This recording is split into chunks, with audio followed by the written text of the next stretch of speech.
Do not believe in fake information. I am here. We will be defending our country because our strength is in our truth.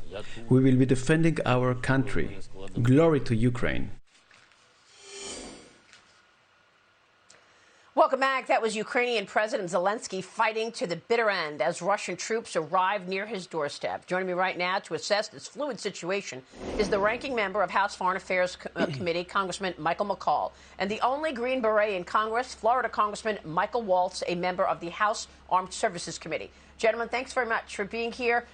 We appreciate your time. Michael Waltz, we want to get your take on this insurgency, but first, Congressman Michael McCaul, assess where we are now that Vladimir Putin has put his Russian nuclear forces on alert. This is truly a nightmare scenario that would spark a global third world war. He threatened the West with consequences graver than we have ever seen in history of mankind. That can only mean one thing: nuclear weapons. And now to hear him put the nuclear forces on high alert, I'm really starting to question the competency, mental fitness. He seems to be delusional, very isolated, and this is really terrifying, not just for Ukraine, but the entire world. And let me just say lastly, I'm very proud of Zelenskyy and the Ukrainians standing up, because the military assessment, as I understand it, is the resistance has been very successful, beating back the Russians, who thought they would have this over in a matter of days, and that's what we were briefed on as well. Right. And they're fighting back, and we need to arm them.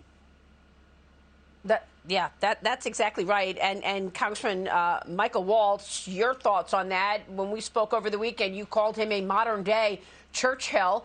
Assess Zelenskyy, and also you are seeing a real specialty. You've always had this specialty in insurgencies. So I want to get your take on delivering this extra armament that now many countries have had second thoughts about, Germany in particular. Will they be able to deliver what's needed in time? Yeah, better late than never from Germany, right? But, Maria, there's three things you need for a successful insurgency. You need the will to fight, you need the resources, and then you need a sanctuary to logistically provide those resources. Zelenskyy and the Ukrainians are clearly showing the will to fight. I do believe he's turning out to be a modern-day Winston Churchill. We need to help him stay alive. Biden doesn't need to be offering to evacuate him. We need to be giving him secure communications and the ability to continue to lead. Yesterday, Biden finally, belatedly, approved $350 million in military aid. That's not cash. That will actually be ammunition, body armor, secure communications, and what they really need are anti-aircraft missiles, Stingers. We were flying in that previous aid that Biden had approved. Now, with the airspace shut down by the Russian Air Force, we'll have to move it over land, and that leads to the sanctuary. Poland and Romania will have to step up to provide those arms over their border. And here's where NATO could get drawn in. If Russia decides to try to stop that aid from coming into the Ukrainian resistance at the Polish border, that could get very dicey. One other thing to watch, Maria, is Turkey. Zelenskyy has asked Turkey to close down the Dardanelles and the Bosphorus Strait to not allow Russian ships into the Black Sea. I think we need to be leaning hard on Turkey to do that. And if they do that, it could choke off Russia's fleet and truly aid the Ukrainian resistance. Really important points from you both. I know that at this moment it appears that Zelenskyy and Ukraine might be winning in terms of holding down their land. However, we know that Russia has a lot more firepower, and it's only using half of the troops so far at the border. So I want to get your take on what next can happen. I also, Congressman, want to get your take on why the Biden administration, in the fog of war, just gave the CCP an incredible concession, shutting down the investigation into China's intellectual property theft and surveillance. That's next. We will connect the dots with these two congressmen when we come right back. We will do what it takes to protect and defend every ally and every inch of NATO territory. Welcome back. That was NATO Secretary General Jens Stoltenberg on Friday announcing the alliance, which consists of 30 member countries, will provide more aid and weapons to Ukraine, including air defense systems. We are back with Congressman Michael Waltz and Michael McCaul. Michael McCaul, what do you make of the U.S. and its allies shutting out certain Russian banks from the SWIFT network? How important is that, and what should be done now? Well, I've said all along that we should have been doing this pre-invasion, not post, and the lethal aid pre-invasion, not post. But here we are. And the fact is, I'm glad they're doing the SWIFT sanctions and sanctioning Putin himself. But the big exemption that's carved out, Maria, is energy. This is Putin's biggest source of income, revenue coming into Russia, 40%. Europe's 40% tied to it. This is why, you know, for the life of me, I don't know why the president waived Nord Stream 2 sanctions that I worked so hard to put on that pipeline. But the fact of the matter is, if you carve out energy, that's his lifeblood, Putin's lifeblood. And it also, the idea that we're importing Russian energy in the United States after our president shut down Keystone, made us not energy independent anymore, but rather now dependent on Russia, and then putting Putin's pipeline into Europe, making Europe dependent on Russian energy is such a huge foreign policy and national security failure that we find ourselves now. I would say unleash the arsenal of sanctions right now. Now's the time. Don't wait any longer.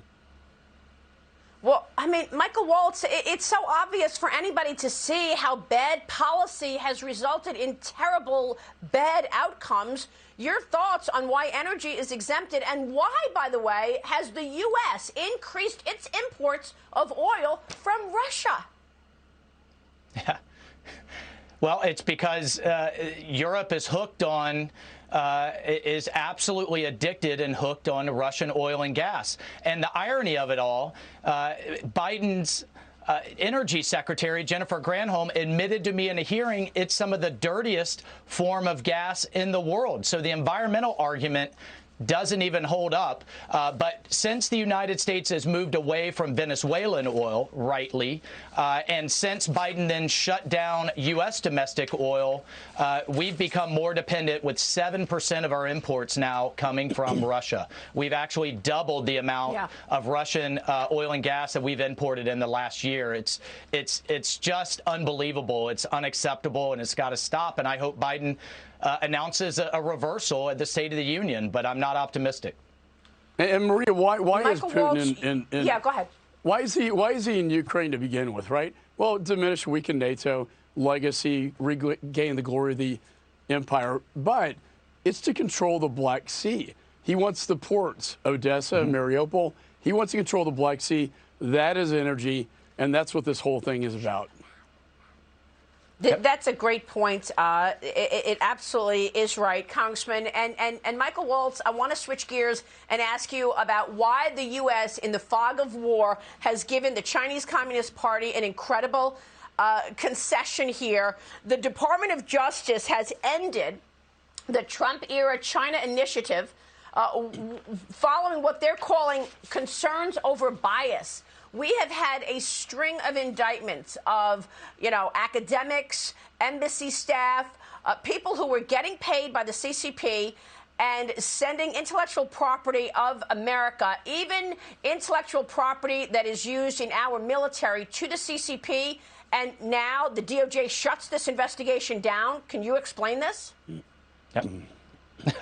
It's inexplainable. But look, the Chinese Communist Party is stealing their way to the top militarily. The hypersonic missile that they launched, the new stealth fighters, their new ballistic missile submarines are being built based on American advanced research, nanotechnology, supercomputing, advanced materials, and they're stealing it from our universities and our research institutes. So, for example, I'm on a committee, the Science Committee, that has oversight of the National Science Foundation, passes billions on to our universities and research grants. Do you know how large their security office is, Maria? It's one woman. And they've received 1,000% increase in referrals from the FBI on research theft, stealing this stuff and sending it right over to Beijing. And you have American professors that make all kinds of money on research grants from the Defense Department and NASA, then goes over and moonlights as a second job over in Chinese universities, making hundreds of thousands of dollars a month. The Trump DOJ started an aggressive campaign called the China Initiative to investigate these professors and these students and this theft, and now the Biden DOJ is shutting it down, and it's inexplicable. Well, Michael McCaul, you were the head of the China task force. You knew what was going on. Are you doing anything about the fact that the DOJ is going to shut this investigation down? What are your thoughts on this?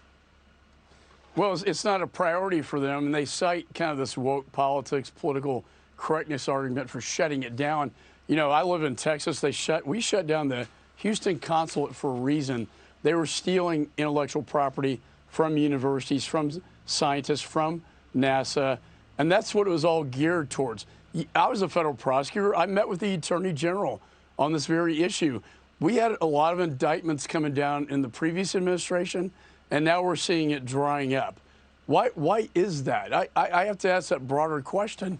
You know, when you saw President Xi and Putin at the Beijing Olympics in this unholy alliance, this is a fear, and we talked about Iran as well, but this, to ignore the threat from within, the enemy within the United States, which is real, and the espionage is real, and Mike's right, that hypersonic was built on the backbone of American technology. That's got to stop.